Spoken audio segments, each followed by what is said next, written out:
बिना मुआवजा के तो कोकरो जाके मैंने जमीन काट ली। आज हमारे रैयती जमीन काट ले दादा, जो गांव के बीच में आ देखिए रैयत के जमीन काट के अवैध उत्खनन बीसीसीएल के द्वारा करवा रहा है। बाहर से हायर करके आदमी आना है, दबंग आदमी आना है, बिहार से आना है, यूपी से आना है, बंगाल से आना है। यहाँ के लोग मने जाके टुकुर भाला है रोज सांझ बिहान जे कदिया मने हमरा मुआवजा मिलते, कदिया हमारे साथ में बीसीसीएल बात करते। न्यायालय में केस चल रहा है दादा, ओकर उपरांत ही उत्खनन कर रहा है, ओकर उपरांत हमारे जमीन काट के उत्खनन कर रहा है। रातों रात मशीन लगा के जमीन हमारे काट ले। 75 साल भग गए आजादी में, लेकिन एगो यहाँ कोई कल नहीं दिया पानी। पानी जाके यहाँ से 2 से 3 किलोमीटर जाए हुआ है। मेहरारू सबके आने खातिर पानी माथा करके पानी आना है तो घर पानी पिए।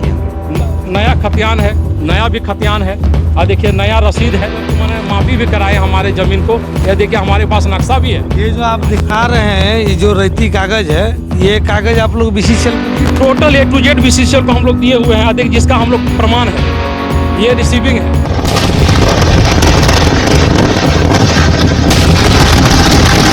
जोहार, नमस्कार, मैं राजेंद्र महतो और आप देख रहे खबर आंदोलन। आज हम कोयला झारखंडियों की बर्बादी की कहानी की भाग 3 हम दिखाने जा रहे हैं और हम चलेंगे बसेरिया रैयत का दर्द जानने के लिए। और बसेरिया रैयत का दर्द जानने के लिए हम लोग वहाँ पर बसेरिया जैसे ही हम लोग जा रहे थे, रास्ता इतना खतरनाक और इतना दर्दनाक था कि हम लोग जाते जाते कभी कभी डर जाते रहते। और हम लोग सोच रहे थे कि इतना खतरनाक और इतना दर्दनाक जगह है तो इन लोग बसेरिया के रैयत यहाँ पर कैसे जी रहे हैं और कैसे रह रहे हैं, इसकी खास रिपोर्ट हम देखेंगे और आगे भी हम इसका जिक्र करेंगे। फिलहाल हम इसी में बात करते हैं। यहाँ पर रैयतों का जब हम लोग कागज़ और जो भी कागजात हैं हम लोग देख रहे थे, उसमें से एक जिक्र आता है पंजीयन 2 का। और यहाँ पर पंजीयन 2 का जिक्र हम इसलिए कर रहे हैं कि कुछ दिन पहले ही हमने एक रिपोर्ट दिखाई थी भुल्ली का, जहाँ पर बीसीसीएल बीकेटी यहाँ पर पंजीयन 2 का हवाला देकर पूरा फोर्स लेके आ जाती है वहाँ पर रैयतों के ज़मीन को कब्जाने के लिए, और बोलता है कि मेरे पास पंजीयन 2 है, मैं चढ़ा हुआ है, इसलिए ये ज़मीन हमारी है और ये हम लेके रहेंगे। अब बात करते हैं बसेरिया के रैयतों के। बसेरिया रैयतों के पास पंजीयन 2 है, ऑनलाइन रसीद है, CSRS दोनों में इन लोग का जिक्र है, दोनों में इनमें नाम है। और उसके बाद भी यहाँ पर CO का एक जांच रिपोर्ट है जिसमें ये भी बताया गया कि ये सारी ज़मीन यहाँ पर तिवारी बंधुओं की है और यहाँ पर कुछ पाठक हैं उन लोगों की है, रैयत भूमि है। फिर भी यहाँ पर बीसीसीएल न कोई सुन रहा है न कोई सुनवाई की जा रही है। इन लोग 1997 से लगातार कोशिश किए जा रहे हैं लेकिन इस पर कोई कार्रवाई नहीं की जा रही है। अब हम यहाँ बात करते हैं और एक हम बात करना चाहेंगे बीसीसीएल के 2 चिट्ठियों की, जो बीसीसीएल के अधिकारी खुद लिखते हैं DGMS को और बोलते हैं कि जब तक हम यहाँ पर आर पैच स्टार्ट करेंगे उससे पहले हम लोग ज़मीन अधिग्रहण करेंगे। बिना ज़मीन अधिग्रहण किए हम यहाँ पर कोई भी खनन कार्य स्टार्ट नहीं करेंगे। लेकिन 6 महीने बाद ही एक चिट्ठी बीसीसीएल लिखती है और बताती है जिसमें जिक्र होता है आर पैच का, कि आर पैच यहाँ पर स्टार्ट हो गया और इस आर पैच में कुछ प्राइवेट ज़मीन होने की भी पुष्टि करती है। तो आखिर ये कहना क्या चाह रही है बीसीसीएल कि यहाँ पर हम बिना ज़मीन अधिग्रहण किए हुए यहाँ पर खनन स्टार्ट कर देंगे, और एक तरह से दादागिरी दिखा रही है और ना कोई किसी को मानता है और न किसी को पहचानता है लग रहा है बीसीसीएल। नहीं, यहाँ पर मतलब ज़मीन बिना अधिग्रहण किए आप कैसे माइनिंग स्टार्ट कर सकते हैं। अगर माइनिंग स्टार्ट कर दिए तो एक तरफ से अवैध उत्खनन है। अगर अवैध उत्खनन है, अवैध उत्खनन का देखा जाए तो यहाँ पर हेमंत सरकार का अवैध उत्खनन के चक्कर में उसकी कुर्सी डमाडोल हो जाती है। फिर बीसीसीएल लेटर में अपना जिक्र भी करते कि यहाँ पर बिना अधिग्रहण किए हुए ही हम लोग यहाँ पर आर पैच स्टार्ट कर दिए, एक तरह से अवैध खनन कर रही है। तो फिर बीसीसीएल के पीछे ईडी क्यों नहीं लग सकती है? बीसीसीएल जब हेमंत सरकार के पीछे ईडी लग सकती है, उसकी कुर्सी डमाडोल हो सकती है, तो फिर बीसीसीएल के पीछे क्यों नहीं? क्योंकि उसके लेटर में खुद लिखा हुआ है कि ये अवैध उत्खनन कर रही है, वो बिना अधिग्रहण किए हुए कर रही है। ऐसा क्यों हो रहा है? एक तरफ से दादागिरी कर रही है क्योंकि रैयतों को यहाँ पर कुछ भाव नहीं दे रहे, कुछ मोल नहीं दे रहे कि जो होगा सो हम ही बीसीसीएल, हम ही सर्वे सर्वा है। ना डीसी यहाँ पर उपायुक्त का कुछ वैल्यू है, ना कोर्ट का वैल्यू है, कुछ ना CO का वैल्यू है, जो हम बोलेंगे वही सही है। ऐसा क्यों? एक देश में 2 कानून, ऐसा क्यों हो रहा है? एक जगह भूली में पंजीयन 2 का हवाला देकर ज़मीन को अधिग्रहण करने के लिए, ज़मीन को कब्जाने के लिए पूरी फोर्स लेके आ जाती है, और यहाँ पर बसेरिया में पंजीयन 2 जब यहाँ के रैयतों के पक्ष में, तो फिर बीसीसीएल बिना पूछे बिना कुछ सोचे वहाँ पर रैयतों को बिना पूछे खनन स्टार्ट कर दे रही है। आखिर ऐसा क्यों? एक देश में 2 कानून क्यों? बस सिर्फ रैयतों के ऊपर लागू होता है कि मतलब बीसीसीएल जैसे चाहे वैसे काम कर लेगी? ये तो एकदम हमको तो लग रहा है कि जांच का विषय है और बहुत अच्छी तरह से जांच होना चाहिए। आखिर रैयतों का दर्द इतना क्यों है और रैयत क्यों बर्बाद हो रहे हैं। हर जगह रैयत को देखिए कुछ ना कुछ बीसीसीएल को उसको शोषण कर रही है आए दिन। कभी पेपर का हवाला देके कभी साल भर से 2 साल से कहीं कहीं तो 15-20 साल कहीं 30-40 साल से चक्कर काट रहे बीसीसीएल के चक्कर में, लेकिन अभी तक नियोजन नहीं मिली है। लेकिन बीसीसीएल उसकी ज़मीन को कब्जा कर खनन स्टार्ट कर चुकी है। आखिर ऐसा क्यों हो रहा है। यहाँ पर क्या देश के जो अदालत हैं, जो भी कोर्ट है या फिर जो भी डीसी उपायुक्त है, यहाँ पर कोई देखने वाला बीसीसीएल का नहीं है, ना कोई निगरानी कमेटी है, कुछ भी नहीं है। लग रहा है कि सारे के सारे मर गए, लग रहा है कि कुछ है ही नहीं यहाँ पर।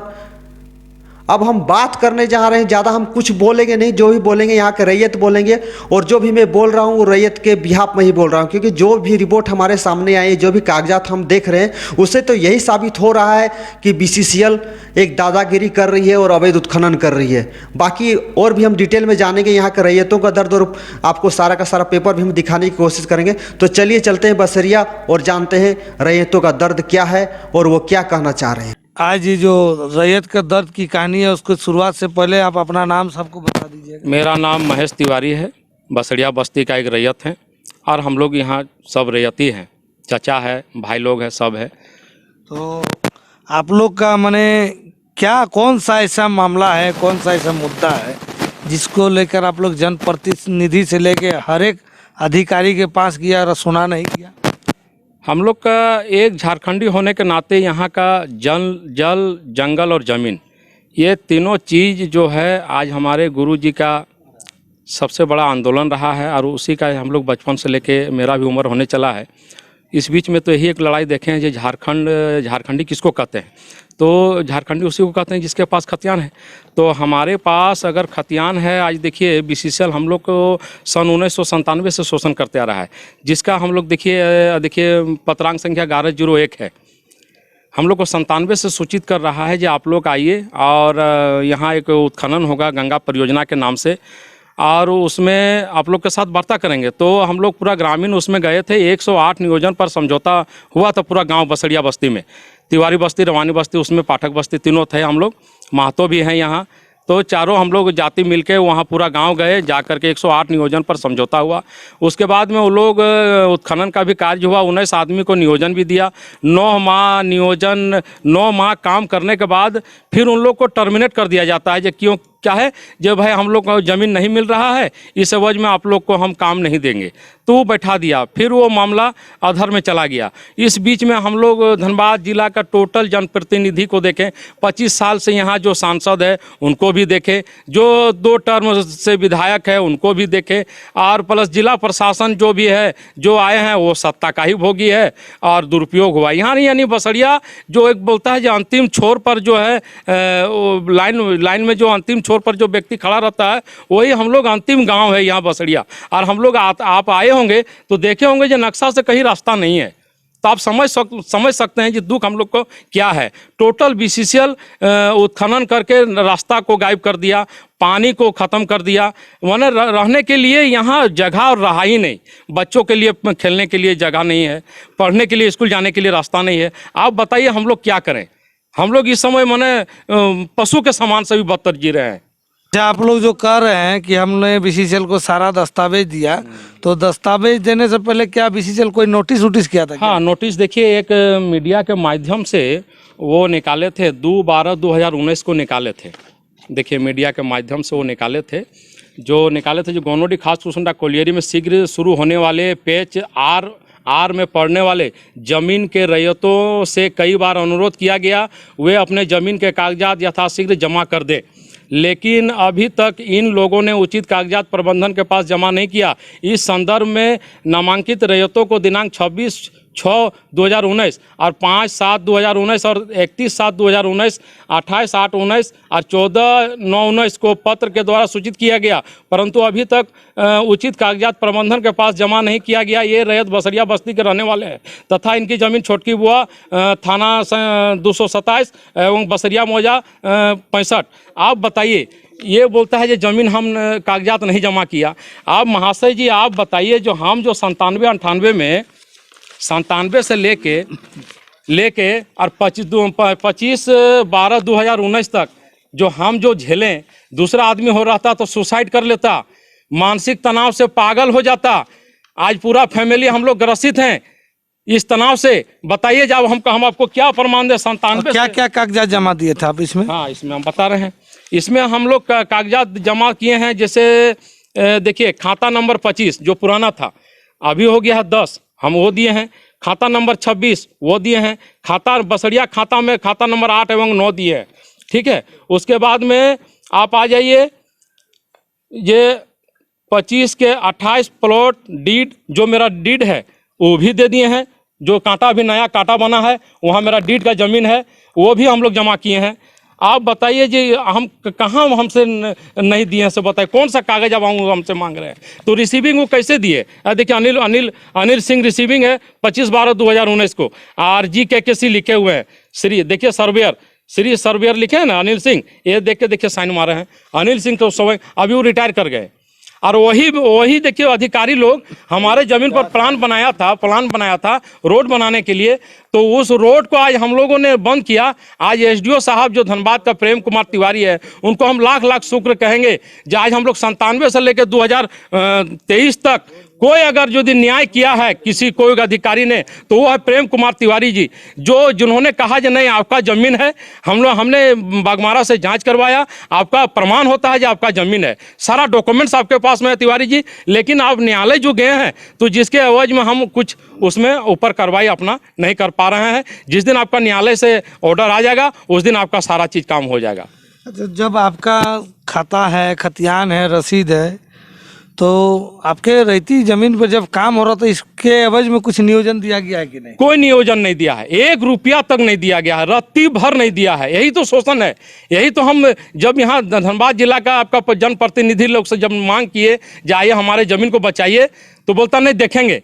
सबका मन यही कहना है जो देखेंगे। लेकिन आज हम उनको बहुत बहुत धन्यवाद कहेंगे प्रेम कुमार तिवारी जी को, जो कम से कम इस विषय में हम लोग को देखे हैं और हम लोग को बहुत मन थोड़ा सा आस जगा है जो ऐसा अधिकारी अगर झारखंड में रहेंगे तो झारखंडी का कल्याण हो जाएगा। तो आपने जो आपका जो रहती जमीन पे खनन काम कर दिया, तो इसको लेकर आप लोग कहाँ कहाँ गुहार लगाए? अभी हम लोग PMO तक गए, प्रधानमंत्री तक लगाए, विजिलेंस को दिए, CBI को दिए, उसके बाद में ED को भी दिए, ACB को भी दिए। जो भी गोनोडी में अधिकारी यहाँ काम किया है उसका जांच किया जाए संपत्ति का। ये हम लोग का अवैध उत्खनन कर रहा है। ये जो R पेज जो चल रहा है, टोटल डॉक्यूमेंट्स होने के बावजूद भी ये हम तो कहेंगे जी ये अवैध उत्खनन कर रहा है। जब आप पंजीयन 2 भुल्ली में मान रहे हैं जो मेरा है, प्रशांत लायक CO जो बोल रहा है अब वो प्रमोशन लेकर के SDO बनेंगे। अरे अब न्याय कीजिए। तो वही अधिकारी है ना, वही IPS अधिकारी है ना, IAS अधिकारी तो ही हुए। तो एक IAS अधिकारी जो बोल रहा है जी जिसके पास रजिस्टर 2 में जिसका रहेगा, जिसके पास नया खतियान है, मेरे पास तो नया खतियान पुराना खतियान प्लस मापी भी कराए हैं, उसका मेरे पास में सारा चीज़ है। तो आप बताइए जब हम नहीं हैं रैयत, हम दर रैयत हो गए, हमको अतिक्रमणकारी ठहराया जा रहा है। तो मैंने ये जो आप दस्तावेज दिखाए चाहे दिए, तो ये दस्तावेज को BCCL मानने को तैयार है कि नहीं? BCCL नहीं मान रहा है। BCCL जान रहा है एक अधिकारी का 3 साल टर्म होता है। ये सोचता है कि किसी तरह से इन लोग को शोषण करके एक आउटसोर्सिंग को लाए। ये बिजनेसमैन है, ये बिजनेस पॉलिसी किया है BCCL। आज हमारे जमीन में आउटसोर्सिंग को लाने का कारण क्या है? जो यहाँ से हम उत्खनन करेंगे, कोयला बेचवाएंगे और हम भी यहाँ से लाल होके जाएंगे और हमको प्रमोशन मिलेगा और हम यहाँ से ये करेंगे। माने तिवारी नाम का चीज को लोग शोषण किया है। ये लोग नहीं बोलना चाहिए, ये सब छोटी छोटी बात को नहीं बोलना चाहिए। माना हम लोग का ब्राह्मण का जमीन जो है ना, आज ये लोग शोषण कर दिया। अरे माने जैसे रुइया को धुना जाता है उसी तरह से रुइया की तरह धुन दिया ये लोग। मैनेजमेंट जो हम तो BK गोयल को बोलेंगे, DT को बोलेंगे, CMD को बोलेंगे, एजेंट जो है T पासवान मैनेजर है, ये लोग का सारा चीज ये लोग षड्यंत्र करके ये लोग उत्खनन कर रहा है और हमारे जमीन से अवैध उत्खनन करवा रहा है। जब भी जो बोल रहे कि अवैध रूप से खनन कर रहा है, तो ये जो BCCL जो काम कर रहा है ये कहाँ पे कर रहा है, कौन साइडिंग में? ये हम लोग का जो रैयती जो जमीन है, मेरे पूर्वज का जो रैयती जमीन है वो गोनोडी क्षेत्र में आता है। मौजा 227 नंबर, खाता नंबर 210 जो ऑनलाइन है, वो ऑनलाइन कोई भी देख सकता है इसको। छोटकी बुआ मौजा में 227 खाता नंबर 10 हल्का नंबर 3 सब कोई देख सकता है इस विषय में जो मेरा रैयती ज़मीन है कि नहीं है। अगर है तो हम तो बीसीसीएल से पुनः फिर आग्रह करेंगे, जो मेरा ज़मीन से जितना आप उत्खनन किए हैं, जो अवैध उत्खनन किए हैं, और जितना कोयला आप आज तक बेचे हैं, 72 लाख टन का दिया है कोयला का डिस्पैच करने के लिए। 72 लाख टन में हमको महेश तिवारी, मैं महेश तिवारी कहता हूँ, डंके की चोट में जो 72 रुपया ही नहीं दिया है बीसीसीएल, 72 पैसा नहीं दिया ही हमको। इससे बड़ा शोषण क्या हो सकता है? तो अभी आप लोग को क्या मांग है?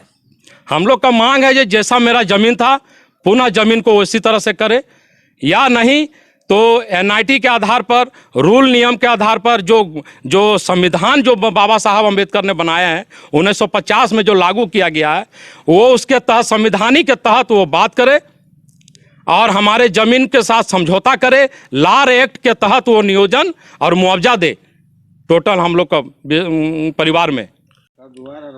अभी और एक रैयत हम लोग के साथ हैं, आइए इनका दर्द जानने का प्रयास करते हैं कि आखिर क्या इनकी बैठा है, क्या दिक्कत हो रहा है कि आखिर इनकी बातों को सुना नहीं जा रहा है। तो आपका नाम क्या है? मेरा नाम हुआ ओम प्रकाश पाठक, मैं बसड़िया तिवारी बस्ती का निवासी हूँ। तो की दिक्कत भेलो, मैंने कहाँ कहाँ तोनी गेले से तोनी जमीन से संबंधित समस्या तक हल नहीं हो? दादा दिक्कत है, ऐसा कोई कोनाटा नहीं बचल है जहाँ हमारी नहीं पहुँचल, कोई इलाका तक इन्हें भेल और कोई कागज के दरमियान नहीं भेले। यह बात कर ले तो एखन मौजूदा स्थिति टा तो पेज आर आनल है। पेज आर में बीसीसीएल के कहना है कि भैया जो है कि हम आप लोग को नोटिस कर रहे हैं, आप आइए, आपका ज़मीन हमको अधिग्रहण करना है। क्लियर कट लिखा गया है कि ये बीसीसीएल की ज़मीन नहीं है, क्लियर कट पेज आर के हम बात कर रही हो। बीसीसीएल आनल है भैया 2018 में जो है कि हमारे बाबूजी के द्वारा जीएम साहब के दिल गए कि भैया तो हमारी ई जमीन टा की ना हमार उचित मुआवजा और नौकरी तो दे। लेकिन एक विपरीत तो यदि दादा देखे जा रहा है कि यहाँ के प्रशासन और यहाँ के डीजीएमएस और यहाँ के बीसीसीएल के पदाधिकारी से लेकर के यहाँ के आउटसोर्सिंग के इतना खोप और इतना षड्यंत्र रचाई गए एकर में कि एकर में कहना मुश्किल है और समझना मुश्किल है कि प्रशासन दोषी, डीजीएमएस दोषी कि बीसीसीएल पदाधिकारी दोषी कि के दोषी। आखिर एकर में की षड्यंत्र है? मैंने तो जे कहा कि हमनी के नोटिस दिले तो कि बीसीसीएल है, मैंने तोनी के रहती जमीन पे काम करो कि एकदम दादा आज रहती जमीन टा काट लेल गए, जबकि रूल रेगुलेशन के तहत ई कहल गए कि जमीन टा है जे कि तोर डीजीएमएस के कौन रिपोर्ट टा में बीसीसीएल के एजेंट के द्वारा दिल गए अवधेश कुमार। एकर में ई कह रहा है डीजीएमएस के कि जब तक तोर जमीन टा हमें नहीं किनबो तब तक हम माइनिंग नहीं करबो। लेकिन दादा आज आश्चर्य के बात हो गई, आज हमारे रहती जमीन प्लॉट जो है कि सबके मिली भगत के द्वारा, प्रशासन के मिली भगत के द्वारा दादा आज हमारे जमीन टा के तहस नहस कर दिल गलो। दुख के बात की कहबो। और वही जमीन टा दादा जे एक तरफ कह रहा है कि डीजीएमएस के जब तक हम किनबो नहीं तब तक माइनिंग नहीं करबो, दादा वही प्लॉट टा आरटीआई के तहत वही स्टेट गवर्नमेंट बीसीसीएल के वही दादा प्लॉट टा के कह रहा है कि ये प्लॉट हम 1923 में जो है कि आपका टाइटल सूट केस 1 के तहत जीत गए हैं। दादा आर कितना गलती करना हो, तो गलत हम सही के सही, एक ना आज तक जांच कर ले दादा कोई दरकार सब ठीने के लिए दादा कोकरो ठीने बाकी नहीं रह गलो।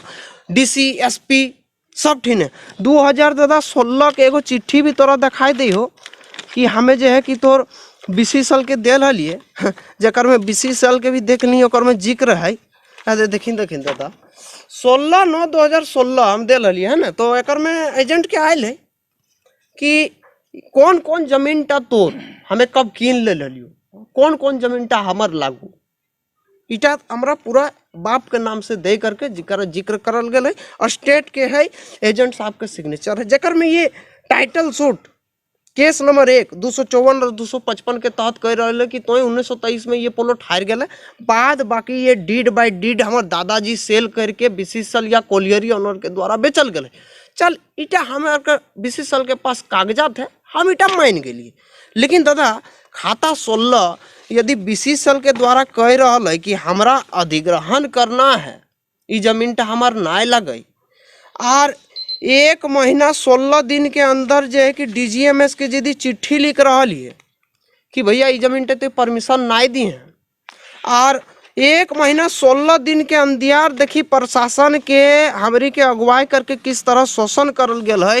13 मार्च 2020 के दादा वही जमीन जे कि बीसीसीएल के द्वारा डीजीएमएस के दिल गए कि ये जमीन जब तक ना किनबो माइनिंग नहीं करबो, प्रशासन के द्वारा 44 लगा करके दादा रैती जमीनटा काटल गल है। एक बेर नहीं दादा, दू बार 44 देवल गल है जमीनटा में। तो दादा गलत के साथ गलत, हम तो कहबो यहाँ के प्रशासन से लेके सब मिली भगत है, BCCL के पदाधिकारी टोटल मिली भगत है। एकर उच्च स्तर से जांच करल जाए कि आर पेचटा में आखिर दोषी के है। यदि रैती प्लॉट नहीं था तो नोटिस का क्या मतलब है? और नोटिस के मतलब है यदि हमको छोटकी बोआ मौजा में BCCL टाइटल से हरा देती है तो मैं अपनी ज़मीन जो बसड़िया बस्ती में जो मेरी अवस्थित ज़मीन है, मैं वो BCCL को फ्री ऐलान कर दूंगा, मैं दान कर दूंगा BCCL का, यदि मुझे टाइटल में वो गलत साबित कर देती है। तो ये जो DGMS को जो रिपोर्ट दिया गया है परियोजना पदाधिकारी के द्वारा, क्या वो DGMS को अंधेरा में रख के गलत रिपोर्ट दिया गया? एकदम दादा, अंधेरा में तो हम बोलेंगे कि पूरा अंधेरा नहीं, ये पूरा पेज ही जो है कि ये गलत बनाया गया है, पूरा का पूरा पेज। एक तरफ BCCL वही है कि ये बोल रही है कि ये ज़मीन जब तक नहीं खरीदेंगे तब तक हम जो है कि माइनिंग आपका नहीं करेंगे, ये हमको आश्वासन दे रही है और हमसे तरह तरह का वार्ता कर रही है, जिसमें हम जो है कि BCCL के द्वारा भी उचित मुआवजा और नौकरी के तलाश में आज तक हम भटक रहे हैं कि भैया हमको उचित मुआवजा और नौकरी दिया जाए। ये हमने चिट्ठी भी लिखा है GM साहब को, GM साहब के द्वारा। उसके बाद वही स्टेट जो बोलती है और वही BCCL का प्रबंधन जो बोलता है, परियोजना पदाधिकारी, कि ये ज़मीन हम तब तक नहीं खरीदेंगे जब तक हमको एक्टिविटी नहीं मिलेगा, नहीं खरीदेंगे तब तक। वही ज़मीन दादा 8 महीना के बाद BCCL के बपोती हो जाती है। इसमें स्टेट का कहना है, RTI के तहत जानकारी दी गई है कि ये प्लॉट रैयत का नहीं है, BCCL का है। अब दादा गलत कौन? BCCL गलत, रैयत गलत, प्रशासन गलत, या टोटल का टोटल ही हम तो बोलेंगे कि धनबाद का मैनेजमेंट जितना भी है, प्रशासन से लेकर DGMS तक के सब इस पेज में मिली भगत के तहत एक अवैध माइनिंग को यहाँ पे अग्रसर किया जा रहा है। और ये जो परियोजना चल रही है ये अवैध तरीके से चल रही है कि रूल रेगुलेशन के तहत ये पेज चल ही नहीं रही है।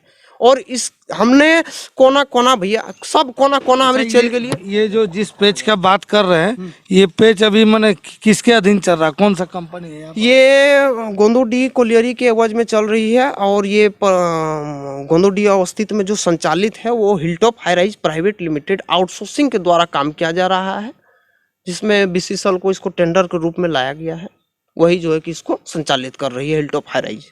तो जो आप बोल रहे हैं कि यहाँ पे अवैध माइनिंग हो रहा है, तो ये जो अवैध माइनिंग हो रहा है यहाँ पर, तो इस पर कार्रवाई करने के लिए आप लोग कहीं पे कुछ लिखित दिए हैं? कोना कोना दादा अब तक हायर करके अबरी हमरी के ई नहीं हो रहा, अब लग रहा कि मैंने झाप दे के मर जो। चूँकि जिंदा रहे का मतलब ये नहीं है कि सांस चल रहा तो जिंदा है, जिंदा रहे का मतलब ये भी है कि तोर संपत्ति आग के सामने कट रहा और तय अपन संपत्ति के कटते हुए देख रहा नहीं, तो एकर से मरल तो हम यार समझबो नहीं कि मरल। अच्छा यहाँ के मैनेजमेंट से लेके हर एक चीज़ भैया मजबूर कर दो। यदि BCCL तोरा एरिया ऑफिस डाकबो करतो ना तो यहाँ 50 गो पहले लठैत खड़ा करवा देतो। अब तो वहाँ पे डरे बचकबे कि भैया वहाँ पे बचकना मुश्किल कर दो। तो लास्ट उपाय बचल हो प्रशासन से भी हमरी के मदद ना मिले जा रहा। चूँकि प्रशासन हम तो लाग रहा कि एकर में प्रशासन भी कहीं ना कहीं अगर मिली भगत हो। DGMS को तो बातें जुदा हो दादा। आज यदि DGMS यहाँ पे धरातल में आकर के जांच करतले, आज 100 मीटर नहीं दादा घर और 100 मीटर नहीं रहल बावजूद आज ब्लास्टिंग हो रहा है उस माइंस में। आज 22-12 में दादा मैं ब्लास्टिंग के बंद कर गए कुछ महीना पहले।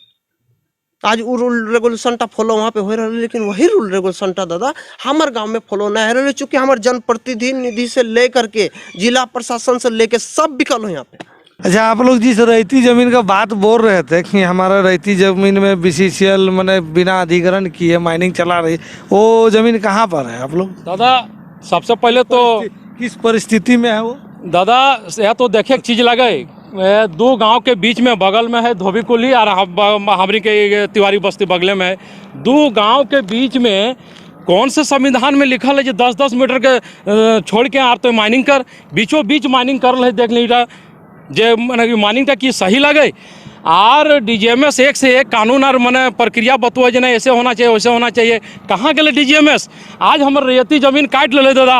इधर देखे चीज़ लगे, हम झारखंड सरकार से करवत प्रार्थना करबे हेमंत दादा से जे तोय यदि झारखंडी लगे तो एगो झारखंडी के यहाँ देखी जे दियो गाँव के बीच में देखिए रैयत के जमीन काट के अवैध उत्खनन BCCL के द्वारा करवा रहा है।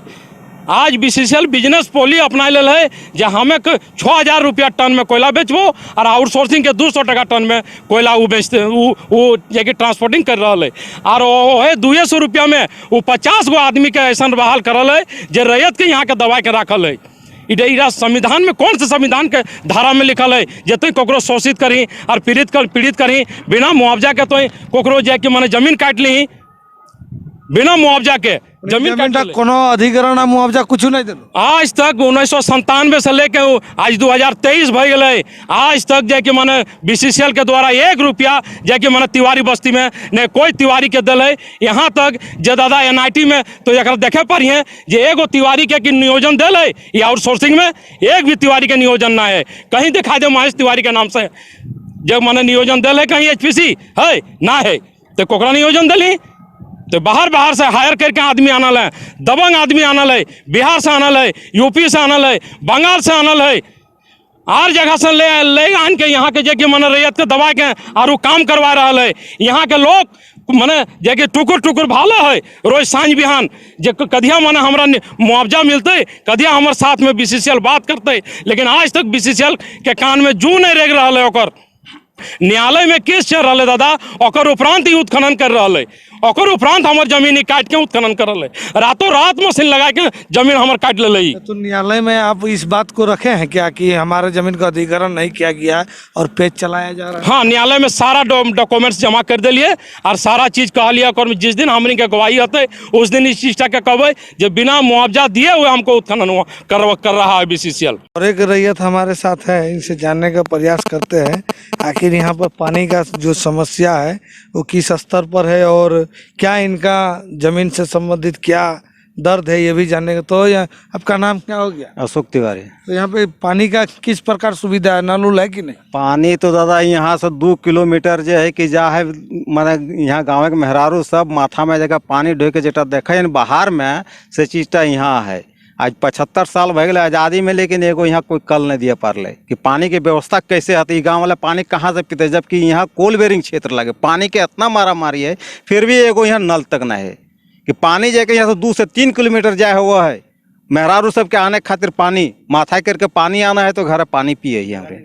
का भी जमीन बीसीसीएल अधिग्रहण किया है? हाँ हमरो जमीन बीसीसीएल अधिग्रहण करल है। हमार जमीन में ये रोड से ले करके आज प्राइवेट जमीन पर रोड है चाहे वो धोबी कुलिक बस्ती बाटे चल जाओ वो हमार जमीन पर है चाहे वो आउटसोर्सिंग कंपनी जो ट्रांसपोर्टिंग कर रहा है ट्रांसपोर्टिंग रोड जो है वो हमार जमीन में बनल है। यहाँ माने सरकारी जमीन रोड के काट करके प्राइवेट जबरन हमके धमकी दे करके रोड बनवल गया है। मेरा नाम हुआ रोहित तिवारी और मैं बसरिया तिवारी बस्ती का निवासी हूँ। आप बगल में ही देख सकते हैं ये जो तालाब है अभी तक जनवरी का एंड भी नहीं हुआ है और ये सूखने के कगार में है जो कि ये ब्लास्टिंग के कारण होता है और बगल में ही 30 मीटर में ही माइंस चल रहा है जिसके कारण ये अभी तक सूख चुका है। बीसीसीएल में संविधान के नियम में जिस एरिया में बीसीसीएल का काम चलता है उस पर बिजली पानी और रोड का सुविधा दिया जाता है। आप यहाँ पे देख सकते हैं ना रोड का सुविधा है ना बिजली का सुविधा है ना तालाब का सुविधा है। अब हम लोग का एक ही तालाब था एकमात्र जो पूरा गांव इसमें आश्रित है। खेलने के लिए एक मैदान था वो मैदान भी काट दिया गया है बीसीसीएल अधिग्रहण कर ली गई उसमें ना खेलने के लिए मैदान है ना तालाब है। तो अभी हम बोल रहे रोड का समस्या है रोड का तो हम लोग आए तो देख रहे हैं कि बहुत माने दिक्कत है। तो अभी आप लोग किस रोड से आना जाना करते हैं कैसे करते हैं? हम लोग उसी रोड से कठिनाई से आना जाना करते हैं। यहाँ से 2 किलोमीटर हम लोग को जाना पड़ता है। यहाँ से कोई भी बस भी नहीं आती है क्योंकि इतना ही रास्ता खराब है कि बस चालक आते ही नहीं है तो हम लोग को 2 किलोमीटर दूर जाना पड़ता है बस पकड़ने के लिए। स्कूल के बच्चे कहाँ से जाएंगे स्कूल ये कहना मुश्किल है। अगर कोई भी महिला अगर पीड़ित है और कोई प्रेग्नेंट है वो भी कैसे इस जगह से जाएगी क्योंकि एम्बुलेंस तो आएगी नहीं। और रात बिरात में अगर मान लीजिए कुछ अगर अनघटित घटना हो जाती है तो उस दरमियान भी हम लोग नहीं जा पाएंगे। इस तरह का हम लोग का रास्ता कर दिया गया है। तो अभी आप लोग स्वास्थ्य के लिए कहाँ जाते हैं? स्वास्थ्य के लिए हम लोग के आसपास में कहीं भी नहीं है। धनबाद में है हमारे SNMCH है आपका सदर है वहीं पे जाना पड़ता है।